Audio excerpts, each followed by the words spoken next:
ചർച്ചയിലേക്ക് ശ്രീ ജോർജ് കുര്യൻ, വാജ്പേയി തുടങ്ങി വച്ച ഇൻഡോ പാക് ചർച്ചകളുടെ ഒരു ശൃംഖലയ്ക്കാണ് ഒരുപക്ഷെ ഇപ്പോൾ ഒരു അനിശ്ചിതത്വം ഉണ്ടായതായി പറയപ്പെടുന്നത്. നാളെ ഇൻഡോ പാക് ചർച്ച നടക്കുമോ എന്നുള്ള കാര്യത്തിൽ ഇപ്പോഴും അനിശ്ചിതത്വമാണ്. നരേന്ദ്രമോദി വന്നതിന് ശേഷം ഈ മാറ്റം പാകിസ്ഥാനും പ്രതീക്ഷിക്കുന്നതായി അവരുടെ ഭാഗത്തു നിന്ന് വരുന്ന മറുപടിയിൽ നിന്നും വ്യക്തമാകുന്നു. എന്ത് മാറ്റമാണ് ഉണ്ടായിട്ടുള്ളത്? ഈ ഭാരതത്തിന് ഒരു വിദേശ നയമേ ഉള്ളൂ. ആ വിദേശ നയത്തിന്റെ അടിസ്ഥാനത്തിലാണ് ഇപ്പോൾ പ്രവർത്തിക്കുന്നത്. തീർച്ചയായിട്ടും അടൽ ബിഹാരി വാജ്പേയി പ്രധാനമന്ത്രിയായിരുന്ന അവസരത്തിൽ ഒരു ചടുലതയുണ്ടായിരുന്നു. അത് മോദിയുടെ കാലഘട്ടത്തിലുമുണ്ട്. തീർച്ചയായിട്ടും ഭാരതം ആഗ്രഹിക്കുന്നത് സമാധാനമാണ്. ആ സമാധാനത്തിന്റെ സന്ദേശം പാകിസ്ഥാനിലെ ജനങ്ങൾക്ക് നൽകാനും നമ്മൾ ആഗ്രഹിക്കുന്നു. പക്ഷെ അവിടുത്തെ പട്ടാളവും അതുപോലെ തന്നെ ISIയും എല്ലാ കാലത്തെ പോലെ തന്നെ അവര് ഈ സമഗ്രമായിട്ടുള്ള ചർച്ചകൾ നടക്കാൻ അനുവദിക്കുന്നില്ല. അതിന്റെ ഭാഗമായിട്ടാണ് ഉഫയില് നമ്മൾ തീരുമാനിച്ചത്, രണ്ട് രാജ്യങ്ങളും കൂടെ തീരുമാനിച്ചത്, സെക്യൂരിറ്റി അഡ്വൈസേഴ്സ് അവർ തീവ്രവാദത്തെ പറ്റി ചർച്ച ചെയ്യുമെന്നാണ് തീരുമാനിച്ചിരിക്കുന്നത്. ആ സ്റ്റേറ്റ്മെന്റ് എടുത്ത് വായിച്ചു നോക്കുന്ന ആർക്കും മനസ്സിലാകും. തീർച്ചയായിട്ടും സമഗ്രമായിട്ടുള്ള ചർച്ചയിൽ കാശ്മീർ വരും. പക്ഷെ ആദ്യ പടി എന്ന രീതിയിൽ തീവ്രവാദത്തെ പറ്റി ചർച്ച ചെയ്യാൻ വേണ്ടിയാണ് വിളിച്ചിരിക്കുന്നത്. അതിൽ നിന്നാണ് പാകിസ്ഥാൻ പിന്മാറുന്നത്. ഉഫയില് ഈ സ്റ്റേറ്റ്മെന്റ് സൈൻ ചെയ്തതിന് ശേഷം പാകിസ്ഥാനില് അവിടുത്തെ പ്രധാനമന്ത്രിക്കെതിരായിട്ട് ശക്തമായിട്ടുള്ള സമ്മർദ്ദമുണ്ടായി. അതിനെ അതിജീവിക്കാൻ ഒരുപക്ഷെ പ്രധാനമന്ത്രിക്ക് സാധിച്ചിട്ടുണ്ടാവില്ല. അത് ഇന്ന് രാത്രിയിലെ അവരുടെ മറുപടിയിൽ നിന്ന് നമുക്കറിയാൻ സാധിക്കുള്ളൂ. ഇപ്പോൾ തന്നെ അത് പറയുന്ന ഒരു മുൻവിധിയായിരിക്കും. തീർച്ചയായും ശ്രീ ജോർജ് കുര്യൻ, ഞാൻ തിരിച്ചെത്താം. ശ്രീ MK ഭദ്രകുമാർ, ഇപ്പോൾ ശ്രീ ജോർജ് കുര്യൻ പറഞ്ഞതുപോലെ ഒരൊറ്റ വിദേശ നയമേ ഉള്ളൂ, അതിൻ്റെ തുടർച്ചയായിട്ടുള്ള കാര്യങ്ങളിൽ നിന്ന് പാകിസ്ഥാൻ ഇപ്പോൾ പിന്മാറുന്നു എന്നാണോ മനസ്സിലാക്കേണ്ടത്? അതോ ഞാൻ നേരത്തെ ചോദിച്ചതുപോലെ നരേന്ദ്രമോദി വന്നതിന് ശേഷം ഒരു മാറ്റം ഒരു ഫീൽ ചെയ്യുന്നത് പാകിസ്ഥാൻ കരുതുന്നത് ശരിയാണെന്ന് ഒരർത്ഥത്തിൽ പറയേണ്ടി വരുമോ? ഈ പാകിസ്ഥാൻ നയമെന്ന് നമ്മൾ പറയുമ്പോൾ എനിക്ക് മനസ്സിലാകാത്തത് ഇത് എന്താണ് ഇപ്പോഴത്തെ നയമെന്ന് വ്യക്തതയില്ല. അതാണ് ചുരുക്കത്തിൽ പറഞ്ഞത്. ഇന്ത്യയുടെ പാകിസ്ഥാൻ നയം എന്താണെന്ന് എനിക്ക് മനസ്സിലാകുന്നില്ല. അതായത് ഈ പാകിസ്ഥാനിൽ പട്ടാളത്തിന് സ്വാധീനമുണ്ട്. പാകിസ്ഥാൻ ടെററിസവുമായിട്ട് ബന്ധപ്പെട്ടിട്ടുള്ള ഒരു രാജ്യമാണ്. ഇതൊക്കെ നമ്മുടെ പ്രധാനമന്ത്രിക്ക് അറിയാവുന്ന കാര്യങ്ങളല്ലായിരുന്നോ ഉഫയിൽ വെച്ച്? പിന്നെ അദ്ദേഹത്തിന് ഇപ്പോൾ ഈ ബുദ്ധിമുട്ടുണ്ടാക്കുന്ന ഒരു പ്രശ്നം ഈ ഹുറിയത്തുമായിട്ട് ബന്ധപ്പെടുന്നു എന്നുള്ളതാണ്. ഹുറിയത്തുമായിട്ട് അവർ എൻ്റെ ഓർമ്മയിൽ 25-30 വർഷക്കാലമായിട്ട് അവരുമായിട്ട് ബന്ധപ്പെടാറുണ്ട്. അപ്പോൾ അതിൽ നമുക്ക് മനപ്രയാസമുണ്ടെങ്കിൽ അങ്ങനെ ഒരു നിബന്ധന അവിടെ വെച്ച് പറഞ്ഞുകൂടായിരുന്നോ? ഞങ്ങളൊരു ജോയിൻറ്റ് സ്റ്റേറ്റ്മെൻറ്റിന് തയ്യാറാകുന്നു, പക്ഷേ ഇത്തരത്തിലുള്ള ഒരു നിബന്ധന ഞങ്ങൾക്കുണ്ട്, അവിടെ വന്ന് ഞങ്ങളെ ബുദ്ധിമുട്ടിക്കരുത്, ഇത്തരത്തിലുള്ള ഒരു പെരുമാറ്റച്ചിട്ടയെക്കുറിച്ചൊരു ധാരണ നമുക്ക് വേണം. പ്രത്യേകിച്ചും ഫോറിൻ സെക്രട്ടറി ലെവൽ ടോക്സ് കഴിഞ്ഞ വർഷം സ്കട്ടിൽ ചെയ്തതിൻ്റെ കാരണം ഇതായിരുന്നല്ലോ. അപ്പോൾ ഇതൊക്കെ അറിഞ്ഞുകൊണ്ട് എനിക്ക് മനസ്സിലാവുന്നില്ല എന്തിനാണ് ഈ ജോയിൻറ്റ് സ്റ്റേറ്റ്മെൻറ്റിലേക്ക് കടന്നുകൂടിയത്. ഈ ഉഫയിൽ നടന്ന ഒരു ധാരണ എന്ന് പറയുന്നത് തന്നെ ഒന്ന് ചിന്തിക്കാതെയുള്ള ഒരു നടപടിയായിരുന്നു എന്ന് പറയേണ്ടി വരുമോ? ഈ സർക്കാർ വന്നതിന് ശേഷം ഇത് രണ്ടാമത്തെ തവണയാണ് ഇത് കാണുന്നത്, ഇത്തരത്തിലുള്ള ഒരു ഉരുണ്ടുകളി. ഒന്നാമത് സത്യപ്രതിജ്ഞ ചെയ്യുന്ന സമയത്ത് പ്രധാനമന്ത്രി നവാസ് ഷെരീഫിനെ വിളിച്ചു. വളരെ വലിയ പ്രതീക്ഷകൾ നാട്ടിലുണ്ടായി അതിനെക്കുറിച്ച്. വളരെ വലിയൊരു ഇനിഷ്യേറ്റീവാണ്, ഒരു സാർക്ക് ഇനിഷ്യേറ്റീവാണ്. അത് കഴിഞ്ഞതിന് ശേഷം സംസാരിച്ചതേ ഇല്ല അവരുമായിട്ട്. ഫോറിൻ സെക്രട്ടറി ലെവൽ ടോക്സ് നടക്കുന്നതിൻ്റെ തലേന്ന് ഇത്തരത്തിലുള്ള ഒരു വാദഗതി നമ്മൾ കൊണ്ടുവന്നു. പാകിസ്ഥാനിലെ ഹൈക്കമ്മീഷണർ ഹുറിയത്തുമായിട്ട് ബന്ധപ്പെടുന്നതിൽ നമുക്ക് പ്രതിഷേധമുണ്ട്, അതുകൊണ്ട് ഈ ചർച്ച നടക്കാൻ പാടില്ല എന്നും പറഞ്ഞ് അത് മാറി. അത് കഴിഞ്ഞതിന് ശേഷം ടെററിസം നടക്കുന്നുണ്ട്, അതിർത്തിയിൽ വെടിവയ്പ്പ് നടക്കുന്നുണ്ട്, അതിർത്തി ലംഘനങ്ങൾ നടക്കുന്നുണ്ട്. ഇതൊക്കെ ഉണ്ടെങ്കിൽ തന്നെയും ഉഫയിൽ നിന്ന് നമ്മൾ ആരും പ്രതീക്ഷിക്കാത്ത രീതിയിലാണ് ഒന്ന് വന്നത്. അപ്പോൾ അതിനെ ആ സമയത്ത് ഞാൻ തന്നെ ചിത്രീകരിച്ചിരുന്നത് വളരെ ധൈര്യശാലിയായിട്ടുള്ള ഒരു വ്യക്തിയാണ് ശ്രീ നരേന്ദ്രമോദി. അപ്പോൾ അത് പണ്ടുള്ള നേതൃത്വത്തിനൊന്നും ധൈര്യമില്ലാത്ത ഒരു രംഗത്തേക്ക് അദ്ദേഹം കടന്നു പോവുകയാണ്. അതായത് എന്താണ് ജോയിൻറ്റ് സ്റ്റേറ്റ്മെൻറ്റ് പറയുന്നത്? കളക്റ്റീവ് റെസ്പോൺസിബിലിറ്റി ആണെന്ന്. സമാധാനം നിലനിർത്തുന്നതിനെക്കുറിച്ച് കളക്റ്റീവ് റെസ്പോൺസിബിലിറ്റി, അതായത് ഇന്ത്യക്കും ഉത്തരവാദിത്വമുണ്ടെന്നുള്ളതാണ്. പക്ഷേ അങ്ങനെ ഒരു ധാരണയിലേക്ക് പോകുമ്പോൾ തന്നെ അതിനകത്തുള്ള ഒരു ക്ലോസിൽ ഞാൻ മനസ്സിലാക്കുന്നതനുസരിച്ച് എന്തെങ്കിലും പ്രശ്നം ഉണ്ടാകുകയാണെങ്കിൽ അത് ഐക്യരാഷ്ട്ര സംഘടനയ്ക്ക് പോലും ഇടപെടാം എന്നൊരു ക്ലോസ് ഉള്ളതായി ഞാൻ കരുതുന്നില്ല. അങ്ങനെയല്ല. കളക്റ്റീവ് റെസ്പോൺസിബിലിറ്റി എന്ന് പറഞ്ഞാൽ രണ്ടു പേർക്കും ഇതിനെക്കുറിച്ചുള്ള ബാധ്യതയുണ്ട്. എന്നിട്ട് അത് തുടർന്ന് പിന്നെ ആ ജോയിൻറ്റ് സ്റ്റേറ്റ്മെൻറ്റിൽ പറയുന്നത് അതുകൊണ്ട് രണ്ട് കക്ഷികൾക്കും ഓൾ ഔട്ട്സ്റ്റാൻഡിങ് ഇഷ്യൂസ് എന്നാണ് അതിൽ പറഞ്ഞിരിക്കുന്നത്. ഈ ഓൾ ഔട്ട്സ്റ്റാൻഡിങ് ഇഷ്യൂസ് എന്ന് പറയുന്നത് ഒരു യൂഫമിസ്റ്റിക്കായിട്ട് പറയുന്നത് കാശ്മീർ പ്രശ്നമാണ് ഉദ്ദേശിക്കുന്നത്. എല്ലാ പ്രശ്നങ്ങളും രണ്ട് രാജ്യങ്ങളും തമ്മിലുള്ള എല്ലാ പ്രശ്നങ്ങളെയും കുറിച്ച് ചർച്ച ചെയ്യാനുള്ള തയ്യാറാണ് നമ്മൾ രണ്ട് കക്ഷികളും തയ്യാറാണ്. കളക്റ്റീവ് റെസ്പോൺസിബിലിറ്റി ആയതുകൊണ്ട്, അതായത് രണ്ടുപേർക്കുമുള്ള മ്യൂച്വലായിട്ടുള്ള റെസ്പോൺസിബിലിറ്റി ഉള്ളതുകൊണ്ട് എല്ലാ പ്രശ്നങ്ങളും ചർച്ച ചെയ്യുന്നു എന്നുള്ളതാണ്. അപ്പോൾ അത് ആ സമയത്ത് ഞാൻ തന്നെയും മനസ്സിലാക്കിയത് 10-12 വർഷക്കാലം പാകിസ്ഥാനുമായിട്ട് ഇടപെട്ടിട്ടുള്ള സമയത്ത് ഏതെങ്കിലും പ്രസ്താവനയിൽ ഓൾ ഔട്ട്സ്റ്റാൻഡിങ് ഇഷ്യൂസ് എന്ന് നമ്മൾ പറയുകയാണെങ്കിൽ അത് കാശ്മീർ ഉൾപ്പെടുമോ എന്നുള്ളത് അത് വളരെ വ്യക്തമാണ്. അപ്പോൾ അത് അറിഞ്ഞുകൊണ്ട് ആണെങ്കിൽ നാളെ നടക്കേണ്ട ചർച്ചയ്ക്ക് മുമ്പ് ഇന്ത്യ ചില ഉപാധികൾ ഇപ്പോൾ വച്ചിരിക്കുന്നു എന്ന തരത്തിലേക്ക് ധാരണ വരുന്നുണ്ടെങ്കിൽ അത് നമ്മുടെ ഭാഗത്ത് തന്നെയുള്ള ഒരു പാകപ്പിഴയാണ്. തീർച്ചയായിട്ടും ഈ വാദഗതി യുക്തിയുമായിട്ട് പൊരുത്തപ്പെടുന്നതല്ല. സാമാന്യ ബുദ്ധിക്ക് പോലും ഇത് മനസ്സിലാക്കാൻ പറ്റുന്നില്ല എന്താണ് ഈ വാദഗതി എന്നുള്ളത്. അപ്പോൾ അത് ഇന്നിപ്പം ശ്രീമതി സുഷമ സ്വരാജിൻ്റെ പ്രസ് കോൺഫറൻസിൽ അവർ ഈ ഘട്ടത്തിൽ ഇന്ത്യയുടെ വിദേശകാര്യമന്ത്രിയാണ്. അവർ പറഞ്ഞുകൂടാത്ത കാര്യങ്ങളൊക്കെയാണ് അവർ സംസാരിച്ചത്. അതായത് പാകിസ്ഥാനിൽ വേറെ നവാസ് ഷെരീഫിന് സ്വാതന്ത്ര്യമില്ല, നവാസ് ഷെരീഫിൻ്റെ മേലിൽ സമ്മർദ്ദമുണ്ട്. അപ്പോൾ അവിടെ നിന്ന് അവരിങ്ങോട്ട് തിരിഞ്ഞു പറഞ്ഞാലോ മോദി സ്വതന്ത്രമായിട്ടുള്ള ഒരു വ്യക്തിയല്ല, അദ്ദേഹത്തിന് കാൺപൂരിൽ നിന്നോ നാഗ്പൂരിൽ നിന്നോ അദ്ദേഹത്തിൻ്റെ പേരിൽ സ്വാധീനം ഉണ്ടാകുന്നുണ്ട് എന്നെല്ലാം പറഞ്ഞാൽ നമ്മൾ എവിടെ എത്തും? ശ്രീ ഭദ്രകുമാർ, ഞാൻ തിരിച്ചെത്താം. ശ്രീ ജോർജ് കുര്യൻ, അത് വളരെ പ്രധാനപ്പെട്ട ഒരു നിരീക്ഷണമാണ്. അതായത് ശ്രീമതി സുഷമ സ്വരാജ് ഇന്ന് നടത്തിയ വാർത്താ സമ്മേളനം നിരീക്ഷിച്ച ആർക്കും ബോധ്യപ്പെടുന്ന ഒരു കാര്യം, പിന്നിൽ മറ്റാരോ ചലിപ്പിക്കുന്ന യന്ത്രമായി വിദേശകാര്യമന്ത്രി മാറുന്നുണ്ടോ? നരേന്ദ്രമോദിക്ക് പോലും ഒരു റിമോട്ട് കൺട്രോൾ നാഗ്പൂരിൽ നിന്ന് വല്ലതും ഉണ്ടോ എന്ന് പാകിസ്ഥാൻ പറയുകയാണെങ്കിൽ അങ്ങനെ കേൾക്കേണ്ടി വരുമോ എന്ന് ശ്രീ ഭദ്രകുമാർ പോലും സംശയിക്കുന്നു. ആ അർത്ഥത്തിലേക്ക് കാര്യങ്ങൾ പോയിട്ടുണ്ടോ?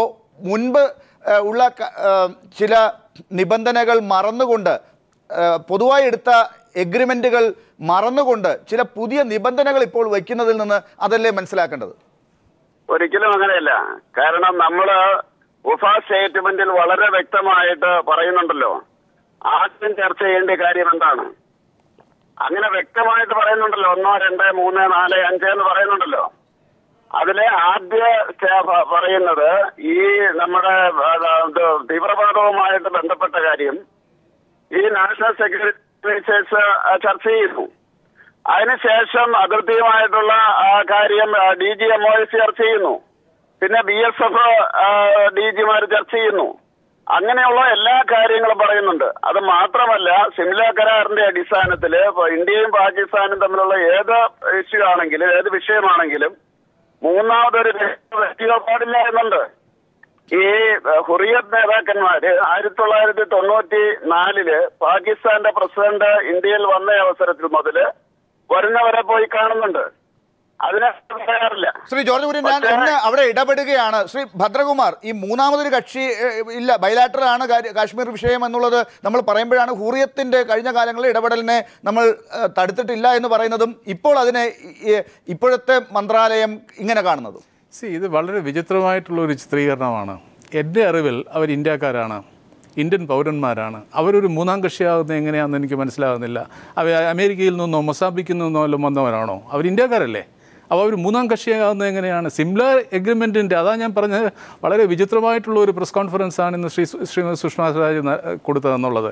എന്ന് വെച്ചിരുന്നാൽ സിംല എഗ്രിമെൻറ്റിലെ ബൈലാറ്ററലിസം എന്ന് പറഞ്ഞാൽ എന്താണ് അത് ഉദ്ദേശിക്കുന്നത്? മൂന്നാമതൊരു രാജ്യം, മൂന്നാമതൊരു കക്ഷി ഇതിൽ മാധ്യസ്ഥതയോ അത്തരത്തിലുള്ള ഒരു റോളിലോട്ട് കടന്നു വരാൻ അനുവദിക്കുന്നില്ല എന്നുള്ളതാണ്. ശ്രീ ജോർജ് കുര്യൻ, അത് വ്യക്തമാണ് ശ്രീ ഭദ്രകുമാർ പറയുന്നതിൽ നിന്ന്. അങ്ങനെയുള്ള കാര്യങ്ങൾ നിലനിൽക്കെ വ്യാഖ്യാനങ്ങൾ ഇപ്പോൾ പുതിയ ഭാഷയിൽ വരുന്നത് ആണ് ആരെങ്കിലും പിന്നിലുണ്ടോ എന്നുള്ള സംശയം ഉണ്ടാക്കുന്നത്.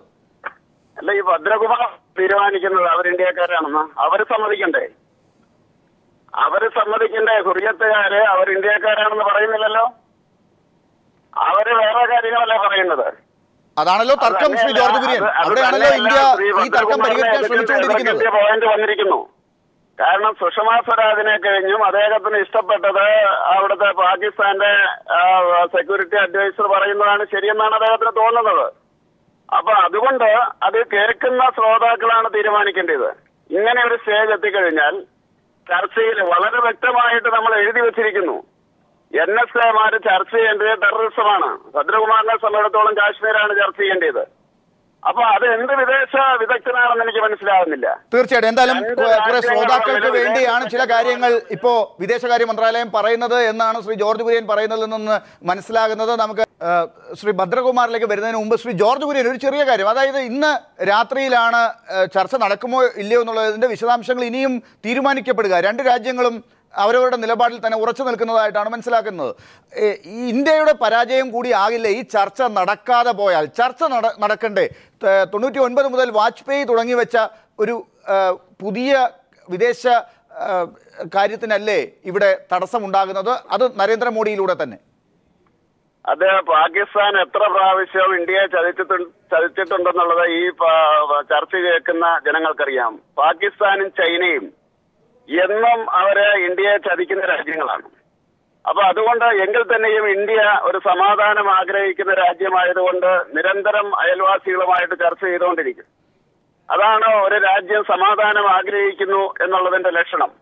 തീർച്ചയായിട്ടും ആ എഗ്രിമെന്റ് അല്ലെ ആ സ്റ്റേറ്റ്മെന്റ് ലംഘിക്കുന്നത് പാകിസ്ഥാൻ തന്നെയാണ്.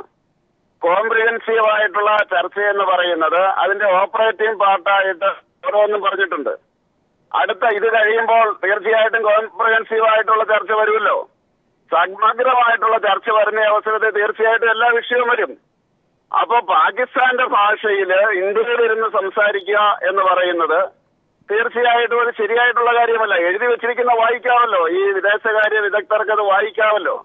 തീർച്ചയായിട്ടും ഭദ്രകുമാർ താങ്കളെ ഉദ്ദേശിച്ചത് തന്നെയാണ് ശ്രീ ജോർജ് കുര്യൻ അത് പറഞ്ഞത്. ഇവിടെ ഒരു കാര്യം വരുന്നത്, ഇപ്പോ ദാവൂദ് ഇബ്രാഹിമിന്റെ കറാച്ചിയിലെ അദ്ദേഹത്തിൻ്റെ വാസം സ്ഥിരീകരിക്കുന്ന രീതിയിലുള്ള റിപ്പോർട്ടുകൾ ഇപ്പോൾ ദേശീയ മാധ്യമങ്ങൾ പുറത്തേക്ക് വിടുന്നുണ്ട്. ഇത് എന്തെങ്കിലും തരത്തിലുള്ള ഫൗൾ പ്ലേ ആരെങ്കിലും നടത്തുന്നതാണോ എന്നുള്ള സംശയവും അതേ ഭാഗത്തുണ്ട്. അതേസമയം തിരിച്ച് പാകിസ്ഥാനും കൊണ്ടുവരുന്നുണ്ട് ചില രേഖകൾ വരികയാണെങ്കിൽ.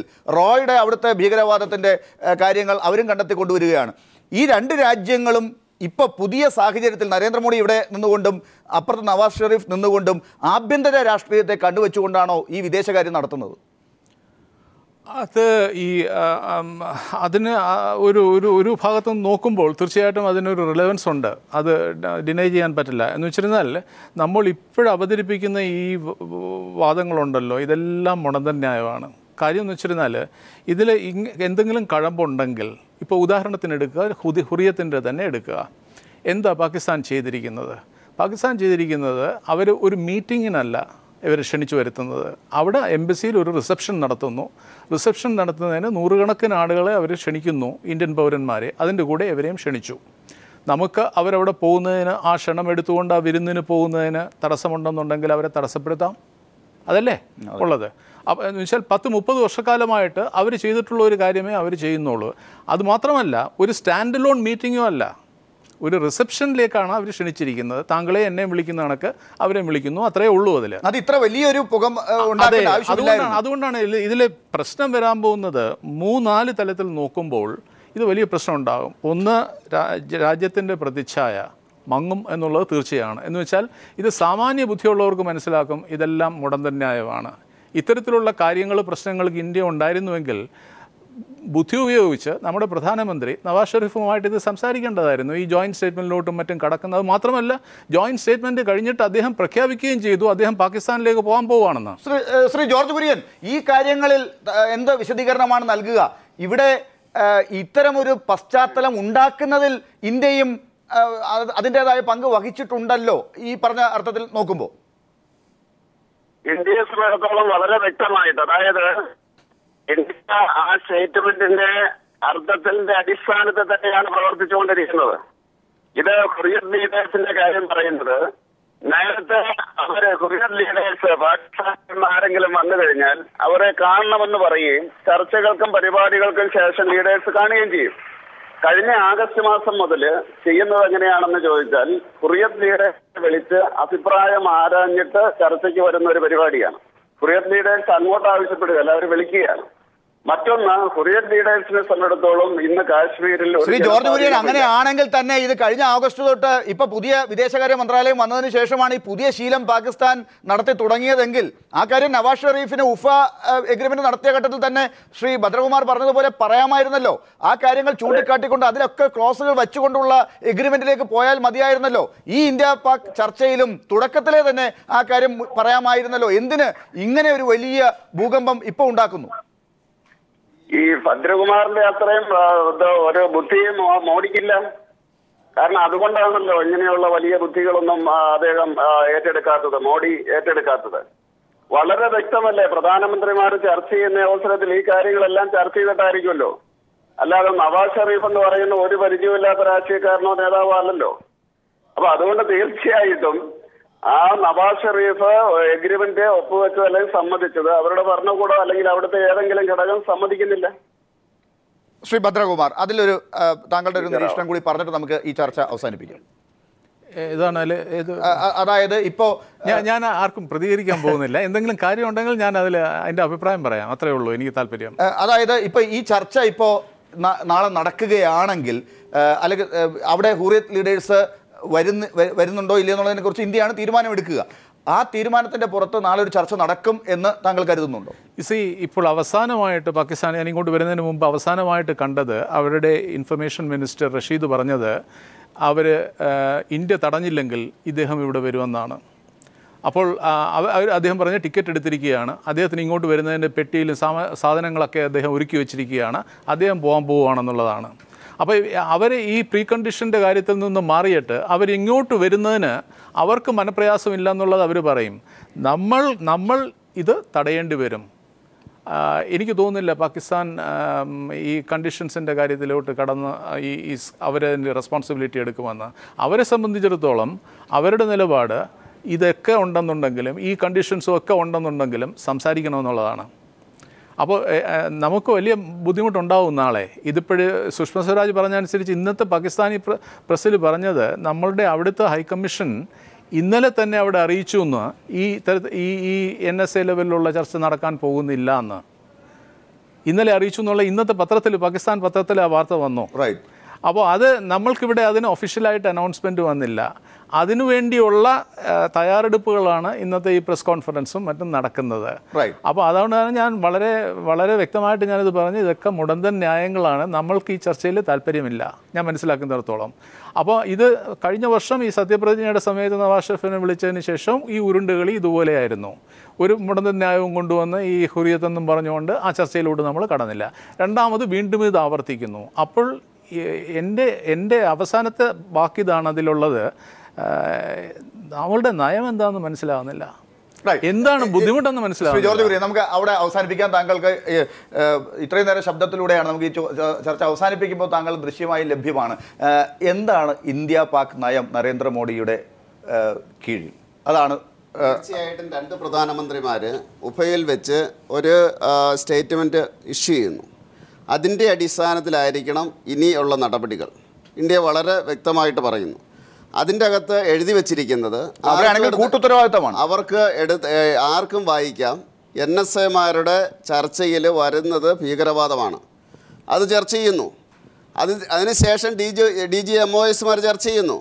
അതിനുശേഷം BSFന്റെ DGമാർ ചർച്ച ചെയ്യുന്നു. അത് ചർച്ചയിൽ വരുമ്പോൾ തന്നെ ആ കാര്യങ്ങൾ എടുത്താൽ പോരെ, അജണ്ട എടുത്താൽ പോരെ. ഇത് പുറത്ത് ഇങ്ങനെ ഒരു വലിയ കോലാഹലം ഉണ്ടാക്കുന്നതിലൂടെ ലാഭമാണ് ഉണ്ടാകുന്നത്. അതാണ് ഞാൻ പറഞ്ഞത്. പാകിസ്ഥാനാണത് മുന്നോട്ട് വെക്കുന്നത്, ഇതല്ല. ഇതിൻ്റെ അകത്ത് കാശ്മീർ വരുന്നുണ്ട്. അത് തന്നെയല്ല, ആ ദിവസം തന്നെ പാകിസ്ഥാനിൽ വിഷയമുണ്ടാകുകയും നവാസ് ഷെരീഫ് പറയുകയും ചെയ്തതാണ് സമാധാനമാണ് ആവശ്യം. പക്ഷേ ഇന്ത്യയിലിരിക്കുന്നവർക്ക് പാകിസ്ഥാനെ ഒന്ന് പിന്തുണച്ചില്ലെങ്കിൽ അതിൻ്റെ അകത്തൊരു പുരോഗമനമില്ല എന്നാണ് തോന്നുന്നതെങ്കിൽ നമുക്കൊന്നും ചെയ്യാൻ പറ്റില്ല. ശ്രോതാക്കൾക്ക് അത് തീരുമാനിക്കാൻ പറ്റുള്ളൂ. ശ്രീ ഭദ്രകുമാർ അതിന് മറുപടി പറയുന്നില്ല എന്നാണ് ഞാൻ മനസ്സിലാക്കുന്നത്.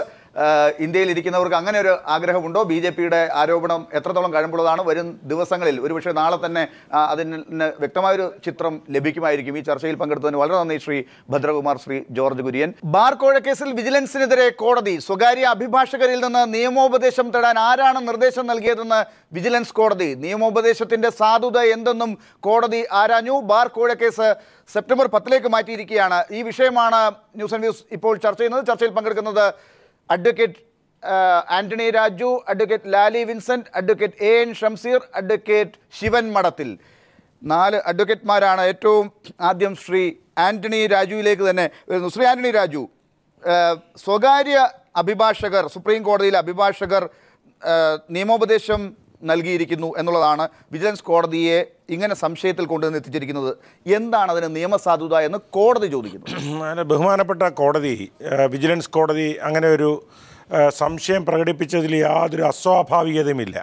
കാരണം കോടതിയുടെ മുമ്പിൽ ഇപ്പോൾ ജുഡീഷ്യൽ സ്ക്രൂട്ടനിയിൽ ഇരിക്കുമ്പോൾ പൊതുജനങ്ങളുടെ മുന്നിൽ ഉയർന്നു വന്ന സംശയങ്ങളുണ്ട്, ബഹുമാനപ്പെട്ട കോടതിയുടെ മുമ്പിൽ ഉയർന്ന സംശയങ്ങളുണ്ട്. ഇതിനൊക്കെ സംശയ നിവാരണം വരുത്തേണ്ടതുണ്ട്. ഇവിടെ പ്രസക്തമായ ചോദ്യം, ഈ കേസിൽ, അതായത് ഒരു കേസിൽ ഒരു പബ്ലിക് പ്രോസിക്യൂട്ടർക്ക് മാത്രമേ നിയമോപദേശം കൊടുക്കാവോ ഗവൺമെൻറ്റിൻ്റെ ഭാഗത്തു നിന്ന്, അതോ സ്വകാര്യ അഭിഭാഷകരുടെ നിയമോപദേശം തേടാമോ?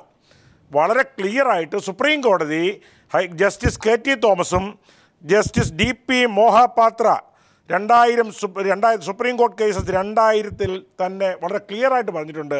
അന്ന് ഒരു ഹൈക്കോടതി പറഞ്ഞു, ഇത് നിങ്ങൾ ഈ കോടതിയിൽ സ്വകാര്യ അഭിഭാഷകരുടെ അടുത്ത് ശരിയായില്ല, ഗവൺമെൻറ് പീഡയുടെ ഒപ്പീനിയൻ, പബ്ലിക് പ്രോസിക്യൂട്ടറുടെ ഒപ്പീനിയൻ എടുക്കണം എന്നുള്ള കേസിൽ അവസാനം വിധി പറഞ്ഞ എങ്ങനെയാണെന്നറിയാമോ? The question here is not simply whether an investigating officer on his own volition or on his own initiative can discuss with the public prosecutor or any legal talent for the purpose of forming his opinion as to the report to be laid in this court. എന്നിട്ട് പറഞ്ഞാൽ it is always open to any officer, including any investigating officer, to get the best legal opinion on any legal aspect concerning the preparation of any report. ചുരുക്കം എന്താണ്? Supreme കോടതിയുടെ private അഭിഭാഷകരെ ഇത്തരത്തിൽ vigilance കോടതിയുടെ അന്തിമ report സ്വീകരിക്കണമോ വേണ്ടയോ എന്ന കാര്യത്തിൽ അന്തിമ ഉപദേശമായി സ്വീകരിക്കുന്നത് തെറ്റെന്നോ ശരിയെന്നോ, എന്താണ് താങ്കൾ വിജിലൻസ് കോടതിക്ക് മറുപടി കൊടുക്കുന്നത്? അല്ല, ഇവിടെ ഈ സുപ്രീം കോടതിയുടെ വിധി, ജസ്റ്റിസ് KT തോമസിന്റെ വിധി പറയുന്നത് അങ്ങനെ സർക്കാർ ഉദ്യോഗസ്ഥന്റെ പബ്ലിക് പ്രോസിക്യൂട്ടറുടെ ഒപ്പീനിയൻ തേടണമെന്ന് കോടതിക്ക് ഡയറക്ഷൻ കൊടുക്കാൻ, അങ്ങനെ മാത്രമേ എടുക്കാവുന്ന ഡയറക്ഷൻ കൊടുക്കാൻ അധികാരമില്ല, സ്വകാര്യ അഭിഭാഷകർ എടുക്കാൻ. കാരണം അതിൻ്റെ കൺക്ലൂഷൻ ഇങ്ങനെയാണ്, ഒരു സെന്റൻസ് ഇതിൽ പറഞ്ഞു വരുന്നത്, the high court has committed an illegality in directing the final report to be taken back and to file a fresh report incorporating the opinion of public prosecutor. Such an order cannot stand legal scrutiny and hence the allow this appeal. ശരി, ആ കേസിന്റെ വിശദാംശങ്ങൾ മറ്റ് അഭിഭാഷകർ കൂടി നോക്കട്ടെ. പക്ഷേ എനിക്കൊരു ചോദ്യം ചോദിക്കാനുള്ളത്, ഇപ്പോൾ ഈ എന്തിനാണ് നിയമോപദേശം തേടുന്നത്? പുറത്തേക്കൊരു അന്തിമ റിപ്പോർട്ട് കൊടുക്കാൻ പോകുന്ന അന്വേഷണ ഉദ്യോഗസ്ഥൻ ഒരു നിയമോപദേശം തേടുന്നത് എന്തിനാണ്? ശ്രീ ആന്റണി രാജു, അദ്ദേഹത്തിനൊരു വിവേചന അധികാരമുണ്ട് ഈ കേസ് എങ്ങനെയാണ് ക്ലോസ് ചെയ്ത് കോടതിയിലേക്ക് കൊടുക്കേണ്ടത് റിപ്പോർട്ട് എന്നുള്ള കാര്യത്തിൽ. അതിലെന്തെങ്കിലും സാധുതയുണ്ടോ, നിലനിൽക്കുന്നതാണോ എന്നുള്ള അദ്ദേഹത്തിൻ്റെ സംശയത്തിന് ഒരു അംഗീകാരം കിട്ടാൻ വേണ്ടിയാണ് അദ്ദേഹം നിയമോപദേശത്തിന് പോകുന്നത്. ആ നിയമോപദേശം ഇവിടെയുള്ള ഭരണഘടനാ സ്ഥാപനത്തിനെ മറികടന്നുകൊണ്ട് എന്തിനാണ് പുറത്തെ ഒരു സ്വകാര്യ അഭിഭാഷകരിലേക്ക് സൗകര്യമുള്ളിടത്തേക്ക് പോകുന്നത്? വളരെ കറക്റ്റാണ്. ഇവിടെയുള്ള ഭരണഘടനാ സ്ഥാപനത്തിനെ മറികടന്നിട്ടില്ല.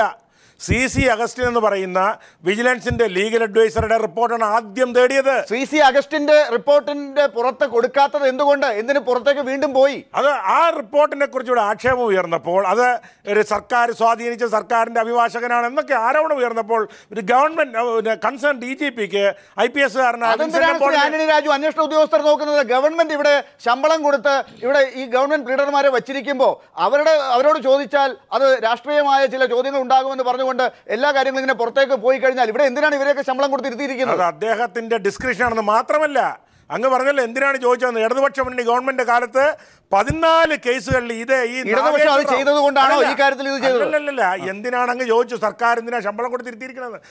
ഇതേ നാഗേശ്വർ റാവുവിനെ 14 കേസുകളിലെങ്കിലും ഹൈക്കോടതിയിൽ കൊണ്ടുവന്ന് മാത്രമല്ല, അങ്ങനെ സ്വകാര്യ അഭിഭാഷകരുടെ ഒപ്പീനിയൻ തേടാനുള്ള അധികാരം അദ്ദേഹത്തിനുണ്ട്. തീർച്ചയായിട്ടും ആ അധികാരം ഉണ്ട്. പക്ഷേ ഭരണഘടനാ സ്ഥാപനം ഇവിടെ അതേ കാര്യത്തിന് വേണ്ടി ഇരിക്കുമ്പോൾ അത് മറികടന്നുകൊണ്ട് എന്തിനു പോയി എന്നുള്ളതിന് ഇപ്പോഴും വ്യക്തമായ മറുപടിയില്ല. ഞാൻ വരാം. അഡ്വക്കേറ്റ് ശിവൻ മഠത്തിൽ, താങ്കളുടെ നിരീക്ഷണം ഈ കാര്യത്തിൽ എന്താണ്?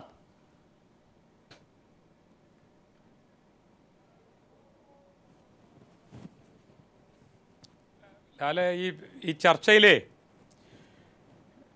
എനിക്ക് ആമുഖമായി സൂചിപ്പിക്കാനുള്ള ഈ ചർച്ച ഇത്തരത്തിലുള്ളൊരു അന്വേഷണം നടന്നതിന് ശേഷം നിയമോപദേശം സുപ്രീം കോടതിയിലോ അല്ലെങ്കിൽ ഹൈക്കോടതിയിലെയോ മറ്റേതെങ്കിലും അല്ലെങ്കിൽ ഇന്ത്യക്ക് പുറത്തു നിന്നോ നേടുന്നതിൻ്റെ നിയമപരമായ സാധുതയാണ് ഇതിൻ്റെ രാഷ്ട്രീയ തലങ്ങൾ ചർച്ച ചെയ്തുകൊണ്ടിരുന്നാൽ അതിലെനിക്ക് താല്പര്യമില്ല. അത് ഞാൻ മറുപടി പറയാൻ ആഗ്രഹിക്കുന്നുമില്ല.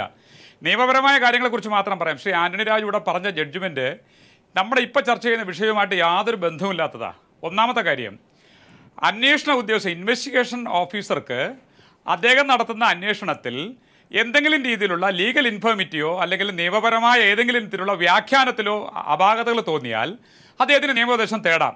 ഇവിടെ അതല്ല സംഭവിച്ചത്.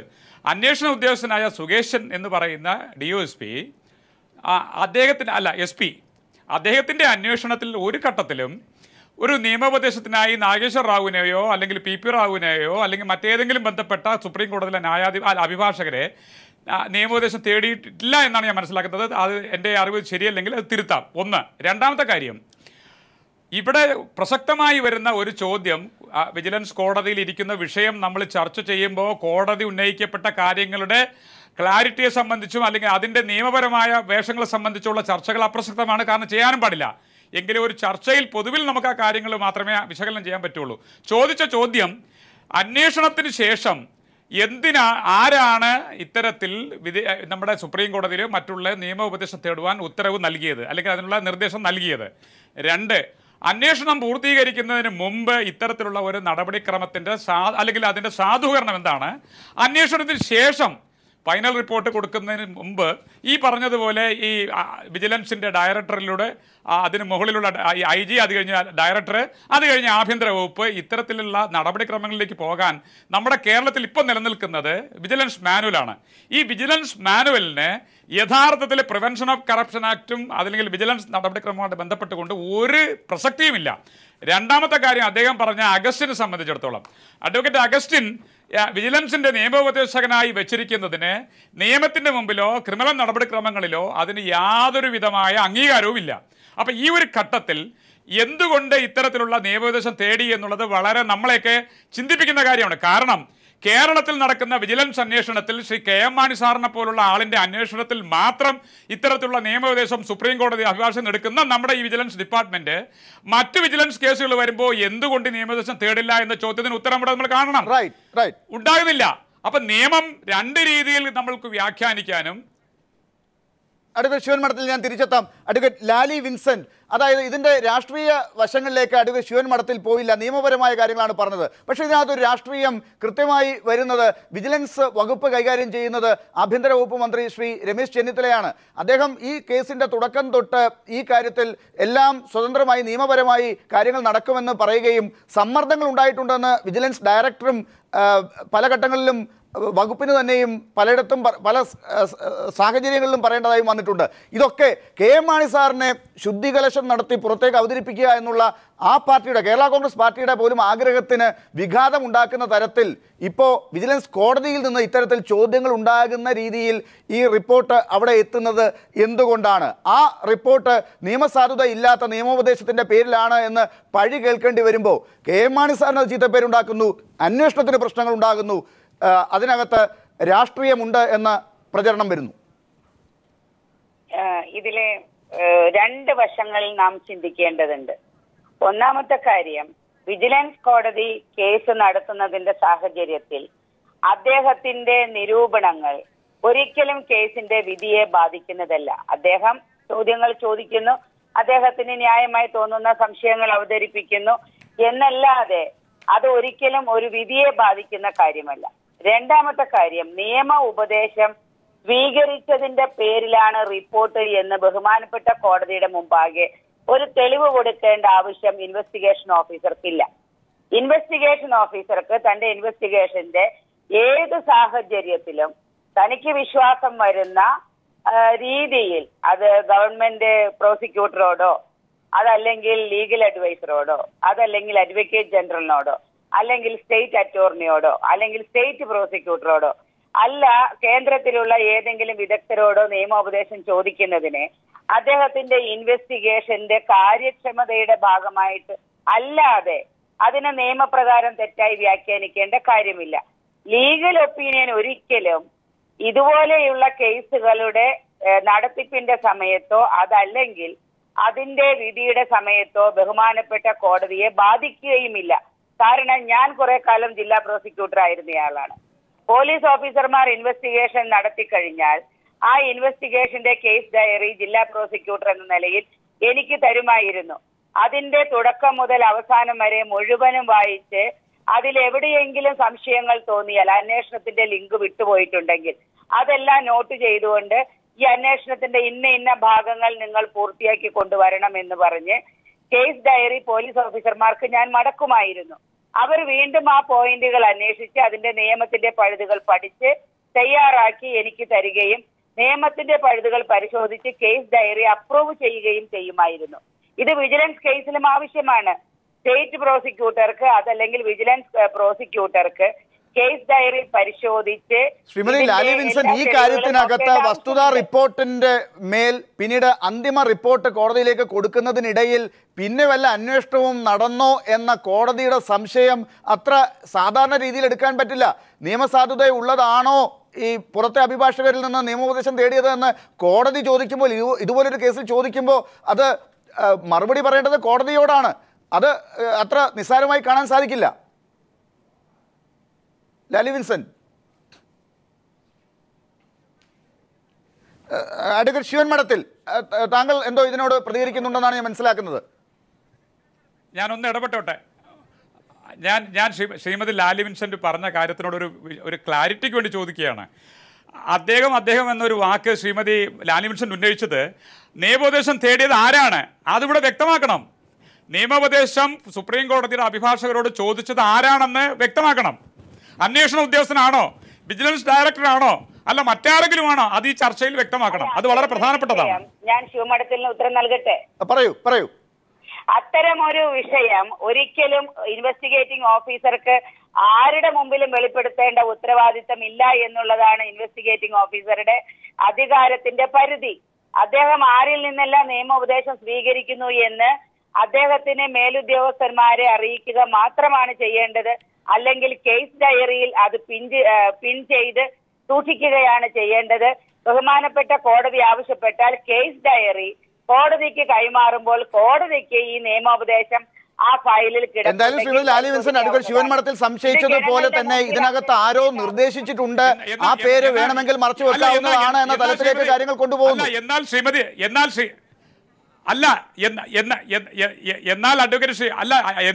ലാലി വിൻസെന്റ് ഒരു കാര്യം മനസ്സിലാക്കണം. അന്വേഷണ ഉദ്യോഗസ്ഥൻ അങ്ങനെ ഒരു നിയമോപദേശം തേടിയിട്ടില്ല. വിവരാവകാശ നിയമപ്രകാരം അറിഞ്ഞ കാര്യമാണ്. അന്വേഷണ ഉദ്യോഗസ്ഥൻ അങ്ങനെ ഒരു നിയമോപദേശം തേടിയിട്ടില്ല. അന്വേഷണത്തിന്റെ ഭാഗമായി ചെയ്യുന്ന കാര്യങ്ങൾ വെളിപ്പെടുത്തേണ്ട ആവശ്യമില്ല എന്നുള്ളതാണ് പോലീസ് മാനുവലിലെ നിയമപ്രകാരം ചെയ്യേണ്ടത്. വിവരാവകാശ പ്രകാരം അതും അറിയിക്കേണ്ട ആവശ്യമില്ല. ഞാൻ ഒന്നുകൂടെ വ്യക്തമാക്കാം. നിയമോപദേശം തേടിയത് അന്വേഷണ ഉദ്യോഗസ്ഥനായ ശ്രീ സുകേശൻ അല്ല. അതാര് തന്നെയാണെങ്കിലും ആധികാരികമായി പറയുന്നു. ആ വിഷയം അവതരിപ്പിച്ച് ചർച്ച ചെയ്യേണ്ട ആവശ്യമില്ല. നിയമോപദേശം തേടുന്നതിന് നിയമപ്രകാരം തടസ്സങ്ങളുമില്ല. ശ്രീമതി ലാലി വിൻസെന്റ് തിരിച്ചെത്താം. ശ്രീ ആന്റണി രാജു, ഈ കേസ് ഇപ്പോൾ വിജിലൻസ് കോടതിയുടെ മുമ്പിൽ എത്തുമ്പോൾ കാര്യങ്ങൾ എല്ലാം നിങ്ങൾ ഉദ്ദേശിച്ച രീതിയിലേക്ക് പോകില്ല എന്ന് പലരും പറഞ്ഞത് ശരിയായി വരികയാണല്ലോ. അന്വേഷണ ഉദ്യോഗസ്ഥൻ തന്നെ തുടക്കത്തിൽ ശ്രീ സുകേശൻ തന്നെ കെ എം മാണിയെ പ്രോസിക്യൂട്ട് ചെയ്യാം എന്ന് നിരീക്ഷിച്ച ആളാണ്. അതിൻ്റെ പുറത്താണ് അന്തിമ റിപ്പോർട്ടിൽ വിജിലൻസ് ഡയറക്ടർ മറ്റ് നിയമോപദേശം തേടിക്കൊണ്ട് തെളിവില്ല എന്ന് പറഞ്ഞുകൊണ്ട്, ആ തെളിവിൻ്റെ കാര്യത്തെക്കുറിച്ച് തന്നെ നേരത്തെ താങ്കൾക്ക് തന്നെ അറിയാവുന്നതാണ്. ആ തെളിവ് എങ്ങനെയാണ് നാഗേശ്വർ റാവു പറഞ്ഞത് എന്നുള്ളത്, അമ്പിളിയുടെ കാര്യത്തിൽ പറഞ്ഞ കാര്യങ്ങളൊക്കെ താങ്കൾക്ക് അറിയാവുന്നതാണ്.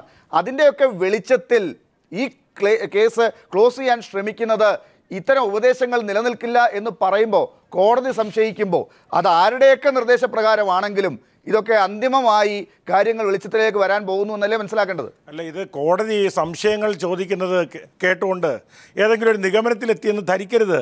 ഇവിടെ ബഹുമാനപ്പെട്ട അഡ്വക്കേറ്റ് ശിവൻ മഠത്തിൽ വിജിലൻസ് മാനുവൽ ഒന്നും ആരും അംഗീകരിക്കില്ലെന്ന് പറഞ്ഞു കഴിഞ്ഞാൽ അത് പറയേണ്ടത് ഞാനോ അഡ്വക്കേറ്റ് ശിവൻ മഠത്തിലോ അല്ലല്ലോ. ഏതെങ്കിലും കോടതി പറഞ്ഞിട്ടുണ്ടോ വിജിലൻസ് മാനുവൽ അംഗീകരിക്കരുത്? വിജിലൻസ് മാനുവലിലേക്ക് പോകരുത് ദയവായി. അതല്ല അതല്ല, അതുകൊണ്ട് അദ്ദേഹം പറഞ്ഞു വിജിലൻസ് മാനുവൽ അനുസരിച്ച് കേസ്, വിജിലൻസ് മാനുവലിനെ സംബന്ധിച്ച് ഒരു അന്തിമ വിധി കേരളത്തിലെ ഹൈക്കോടതി ജസ്റ്റിസ് ഹരിപ്രസാദ് ഏത് കേസിലാ, റജി സി നായരുടെ കേസിൽ പറഞ്ഞ അവസാനത്തെ വാക്കെന്താ അറിയോ? It is also indisputable that The vigilance manual is having the force of law. കോടതി പറഞ്ഞിരിക്കുമ്പോൾ ആരെങ്കിലും ഞാനൊരു വക്കീലാണ് ഞാൻ പറയുക അത് ഞങ്ങൾക്ക് ബാധകമല്ല. വളരെ സിമ്പിൾ ആയ കാര്യം, നിയമത്തിന്റെ കാര്യം മാറ്റി നിർത്താം. ശ്രീ എൻ ഷംസീറും കൂടെ എത്തിയിട്ടുണ്ട്. നിയമവിദഗ്ധരായിട്ടല്ല ശ്രീ ആന്റണി രാജുവിനെ ഈ കാര്യത്തിലേക്ക് വിളിച്ചത്.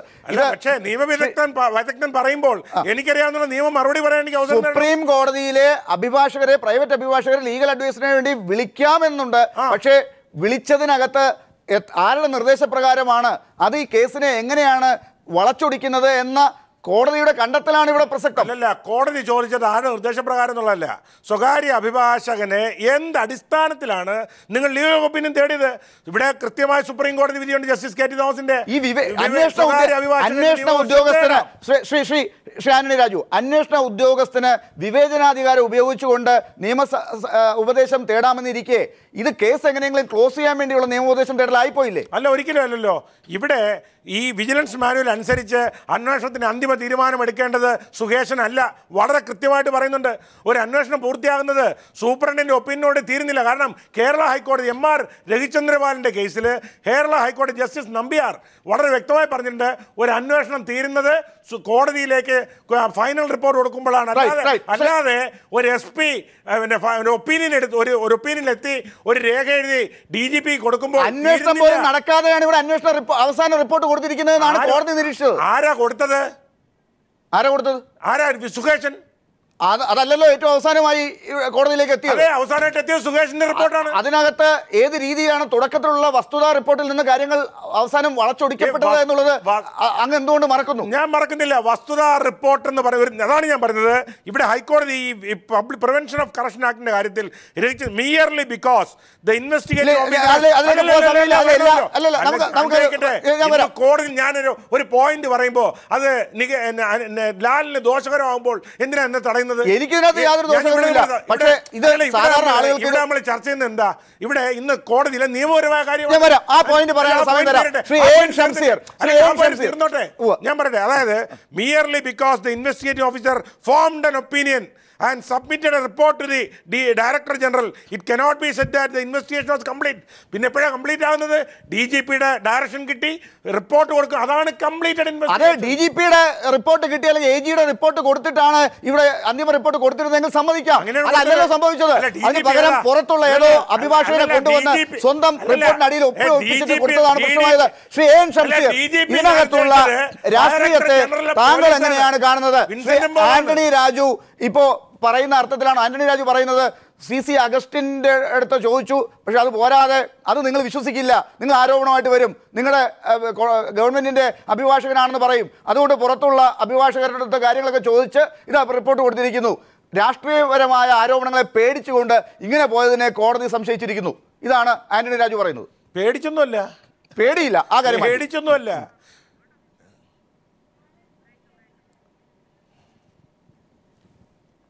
കേരളത്തിൻ്റെ പൊതുസമൂഹം ഇക്കാലം അത്രയും ചോദിച്ച ചോദ്യങ്ങളാണ് ബഹുമാനപ്പെട്ട വിജിലൻസ് കോടതി ചോദിച്ചിട്ടുള്ളത്. ആരാണ് നിയമോപദേശം തേടാൻ ചുമതലപ്പെടുത്തിയത്? ഇവിടെ അറിയേണ്ട മറ്റൊരു കാര്യം കൂടിയുണ്ട്. ആരാണ് ഇദ്ദേഹത്തിന് കാശ് കൊടുത്തത്? ലീഗൽ ഒപ്പീനിയൻ വെറുതെ നൽകാൻ നാഗേശ്വർ റാവു തയ്യാറാവുമെന്ന് ഞാൻ പ്രതീക്ഷിക്കുന്നില്ല. കാരണം നാഗേശ്വർ റാവു എന്ന് പറയുന്നത് ഇന്ത്യൻ സുപ്രീം കോടതിയിലെ ഏറ്റവും സീനിയർ അഭിഭാഷകനാണ്. അത്തരത്തിലൊരു അഭിഭാഷകൻ കേരള സംസ്ഥാന വിജിലൻസ് ഡിപ്പാർട്ട്മെന്റിന് ഇത്തരത്തിലൊരു ശുപാർശ കൊടുക്കണമെങ്കിൽ അതിന്റെ കാശ് ആര് കൊടുത്തു അതുകൂടി വ്യക്തമാക്കേണ്ടതുണ്ട്. അതുകൂടി ആഗ്രഹം കേരളത്തിന്റെ പൊതുസമൂഹത്തിലുണ്ട്.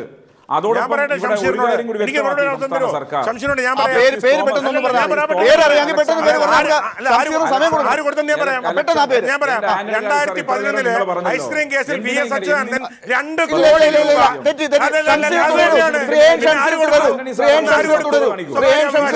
പറഞ്ഞല്ലോ ഈ കേസിൽ ആരാണ് ഫീസ് കൊടുത്തത്? പിടിക്കേണ്ട കാര്യം സർക്കാർ കൊടുക്കാനെന്താ സംശയം? മറുപടി കിട്ടിയില്ലേ ശ്രീ ഷംസീർ? സർക്കാർ കൊടുക്കും. ഒരു കാര്യം അത് മാത്രമല്ല, ജസ്റ്റിസ് അലക്സാണ്ടർ തോമസ് ഇവരുടെ AG ആഫീസ് ഒന്നിനും കൊള്ളൂല എന്നാൽ അത് പിരിച്ചുവിട്ടേക്ക് അലക്സാണ്ടർ തോമസ് പറഞ്ഞ കാര്യം ശരിയാണ് എന്ന് ഇന്നത്തെ വിജിലൻസ് കോടതി വിധിയോടുകൂടി വിജിലൻസ് കോടതിയുടെ പരാമർശം കൂടി വെളിവാക്കിയിരിക്കുക. പിന്നെ സ്വകാര്യമായി ആന്റണി രാജു സാറോട് ചോദിച്ചാൽ മാണി സാർ കാശ് വാങ്ങിച്ചു വെച്ചാൽ അദ്ദേഹം വേണേ സ്വകാര്യം പറയും കാശ് വാങ്ങിച്ചു എന്ന്. എന്റെ വക്കാലത്ത് ശംശീർ എടുക്കണ്ട, എന്റെ വക്കാലത്ത് ശംശീർ എടുക്കണ്ട. ശംശീറിന്റെ അഭിപ്രായം പറഞ്ഞാൽ മാണി സാർ കാശ് വാങ്ങിച്ചു. എനിക്കങ്ങനെ അഭിപ്രായം 25 ലക്ഷത്തിന്റെ കണക്ക് ഇപ്പൊ പുറത്തു വന്നു. 1 ലക്ഷത്തിന്റെ കൂടി പുറത്തു വരണം. 1 കോടി പോയോ? 25 ലക്ഷത്തിന്റെ കണക്ക് കഴിഞ്ഞ ദിവസം പുറത്തു വന്നിരിക്കുക. ഇനി 75 ലക്ഷത്തിന്റെ കൂടി പുറത്തു വരും. ഇവിടെ ആന്റണി രാജു സാർ സംസാരിക്കാൻ പ്രാപ്തിയൊക്കെ ഉള്ള ആളാ, കഴിവുള്ള ആളുവാ. പക്ഷെ അദ്ദേഹം മനസ്സിലാക്കേണ്ട ഒരു കാര്യം, സത്യം നിങ്ങളുടെ ഭാഗത്തില്ല സാർ. നിങ്ങളുടെ ഭാഗത്ത് സത്യമില്ല. മാത്രമേ ഉള്ളൂ ഇങ്ങനെ പറയാൻ എല്ലാ കോടതികളിലും എല്ലാ ചാനലുകളിലും അത് അംഗീകരിച്ചു കൊടുത്തേ പറ്റൂ. അത് എത്ര കാലമായി പിടിച്ചു നിൽക്കും. ചർച്ചയുടെ അവസാന ഘട്ടത്തിലാണ്, വളരെ കുറച്ച് സമയം മാത്രമേ ഉള്ളൂ. ശ്രീ ഷംസീർ, താങ്കൾ അല്പം താമസിച്ചാണ് വന്നത് എന്നുള്ളതുകൊണ്ട് തന്നെ താങ്കൾക്ക് സമയം വളരെ കുറച്ചേ കിട്ടിയിട്ടുള്ളൂ. എന്നാലും ഇതിന്റെ രാഷ്ട്രീയം, നിയമം ഇതെല്ലാം കൂടെ കണക്കിലെടുത്തുകൊണ്ട് ഈ കേസിന്റെ ഗതി എങ്ങോട്ടേക്കാണെന്നാണ് താങ്കൾ ഇപ്പോൾ കാണുന്നത്? ഇവിടെ ഞങ്ങൾ സത്യത്തിൽ വിശ്വസിക്കുന്നവരാ. നീതി ജയിക്കും എന്ന ഉത്തമ ബോധ്യം ഞങ്ങൾക്കുണ്ട്. ഇവിടെ എന്താണ് വിജിലൻസ് ചോദിച്ചത്? കോടതി നിയമോപദേശകന്മാരോട് ഉത്തരം തയ്യാറാക്കിയിട്ട് ചോദ്യം ചോദിക്കരുത്. ഇവരാദ്യം ഒരു ഉത്തരം തയ്യാറാക്കി, ആ ഉത്തരത്തിനനുസരിച്ചുള്ള ചോദ്യം ചോദിച്ചു. ആ ചോദ്യത്തിൻ്റെ ഉത്തരം ഇവർക്ക് കിട്ടി. ഇവിടെ എന്തിനായിരുന്നു ഈ വ്യഗ്രത? KM മാണി സാർ പ്രതിയാണോ അല്ലേ എന്നത് കോടതി തെളിയിക്കട്ടെ. ഇവിടെ വളരെ വ്യക്തമായി എന്തുകൊണ്ട് രാജ്കുമാർ ഉണ്ണി പോളിഗ്രാഫ് ടെസ്റ്റിന് വിധേയമാകുന്നില്ല. ഇവിടെ അമ്പിളി എന്ന് പറയുന്ന ബിജു രാധാകൃഷ്ണന്റെ ഡ്രൈവർ പോളിഗ്രാഫ് ടെസ്റ്റിന് വിധേയമായപ്പം ഇവിടെ കാര്യം വ്യക്തമായല്ലോ. അപ്പോ ഇവിടെ വളരെ വ്യക്തമാണ്, KM മാണി സാർ പ്രതിയാണ്. KM മാണി കേരളത്തിൽ അഴിമതി നടത്തിയിരിക്കുന്നു. പ്രിവെൻഷൻ ഓഫ് കറപ്ഷൻ ആക്ട് പ്രകാരം അദ്ദേഹത്തെ ജയിലിലടക്കാൻ ഈ ഗവൺമെന്റ് തയ്യാറാവണം. അതിനുള്ള ഇച്ഛാശക്തിയും തന്റെ ഇടവും ഈ സർക്കാരിനുണ്ടോ എന്ന ചോദ്യമാണ്. ഇവിടെ അങ്ങേയറ്റം ഇവിടെ മനസ്സിലാക്കേണ്ട ഒരു കാര്യം, ഇവിടെ ഈ ബാർ അഴിമതിയുമായി ബന്ധപ്പെട്ട് കേരളീയ പൊതുസമൂഹം ചിന്തിക്കുന്നത് ആ കുറെ ചോദ്യങ്ങൾ ചോദിക്കുന്നുണ്ട്. ആ ചോദ്യങ്ങൾക്കുള്ള നമുക്ക് സമയത്തിന്റെ പരിമിതിയോടുള്ളതുകൊണ്ടാണ് താങ്കൾ പറയുന്നതെല്ലാം രാഷ്ട്രീയം എന്നാണ് ശ്രീ ആന്റണി രാജു പറയുന്നത്. പക്ഷേ ശ്രീ ആന്റണി രാജു, ഇതിനകത്ത് അന്വേഷണം തുടർന്ന് നടന്നിട്ടില്ല എന്നും വസ്തുതാ റിപ്പോർട്ടിന് അപ്പുറം കാര്യങ്ങൾ നടന്നിട്ടില്ല എന്നും കോടതി തന്നെ ഇപ്പോൾ കണ്ടെത്തുകയാണ്. ആ നിലയ്ക്ക് ഇപ്പോൾ ഷംസീർ പറയുന്ന കാര്യങ്ങളൊക്കെ ഈ നുണപരിശോധന ഉൾപ്പെടെയുള്ള കാര്യങ്ങൾ നടന്നിട്ടില്ലല്ലോ. ആ കാര്യങ്ങൾ കൃത്യമായി നടക്കാതെ ഈ അന്വേഷണം പൂർത്തിയായി എന്ന് പറഞ്ഞുകൊണ്ട് റിപ്പോർട്ട് കൊടുത്ത് അവസാനിപ്പിക്കാൻ ശ്രമിച്ചാൽ ഇത്തരം തിരിച്ചടികൾ കിട്ടില്ലേ? അല്ല, ഞാൻ ഷംസീറിനെ പോലെ രാഷ്ട്രീയ പ്രസംഗത്തിന് മുതിരുന്നില്ല. ഇവിടെ അതല്ലോ നടക്കുന്നത്. ഇവിടെ നമ്മൾ നോക്കേണ്ടത് ഇവിടെ നിയമപരമായിട്ട് ഇപ്പോൾ അദ്ദേഹം പറഞ്ഞല്ലോ നിയമം അംഗീകരിക്കണം. ഞങ്ങൾ അംഗീകരിച്ചു. ഇവിടെ കൊടുത്തിരിക്കുന്നത് KM മാണിയുടെ പേരിൽ പ്രിവെൻഷൻ ഓഫ് കറപ്ഷൻ ആക്ട് അനുസരിച്ച് കേസെടുക്കാൻ ഡിമാൻഡോ അക്സെപ്റ്റൻസോ ഇല്ലാത്തത് കൊണ്ട് നിയമമില്ല എന്ന് ഈ സുകേഷൻ തന്നെ ഫൈനൽ റിപ്പോർട്ട് കൊടുത്തിരിക്കുന്നു. അത് വിജിലൻസിൻ്റെ ഡയറക്ടർക്ക് അങ്ങനെ ഡയറക്ഷൻ കൊടുക്കാൻ വരെ അധികാരം വിജിലൻസ് മാനുവലും CRPC 158 നൽകുന്നുണ്ട്. ശ്രീ ആന്റണി രാജു, ഈ കാര്യങ്ങളൊക്കെ താങ്കളും നേരത്തെ പറഞ്ഞിട്ടുള്ളതാണ്. അതിനൊക്കെ ഘടകമായ ചോദ്യങ്ങൾ വിജിലൻസ് കോടതിയിൽ നിന്ന് തന്നെ വന്നു കഴിഞ്ഞു. അഡ്വക്കേറ്റ് ശിവൻ മഠത്തിൽ നമുക്ക് ഈ ചർച്ച അവസാനിപ്പിക്കേണ്ടതുണ്ട്. ദയവായി മറ്റ് അതിഥികൾ ക്ഷമിക്കുക. അഡ്വക്കേറ്റ് ശിവൻ മഠത്തിൽ അവസാനത്തെ 30 സെക്കൻഡിൽ ഈ കേസിന്റെ ഗതി എങ്ങോട്ടേക്ക് താങ്കൾ നിയമപരമായി വിലയിരുത്തുമ്പോൾ?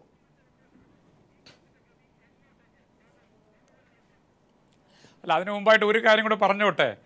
നിയമവും രാഷ്ട്രീയവും തമ്മിൽ കൂട്ടിക്കലർത്തിക്കൊണ്ടുള്ള ഒരു ചർച്ച നടക്കുമ്പോൾ നിയമവും അവ്യക്തതയില്ലാത്തതാവും, രാഷ്ട്രീയത്തിനും അവ്യക്തതയില്ലാത്തതാകും.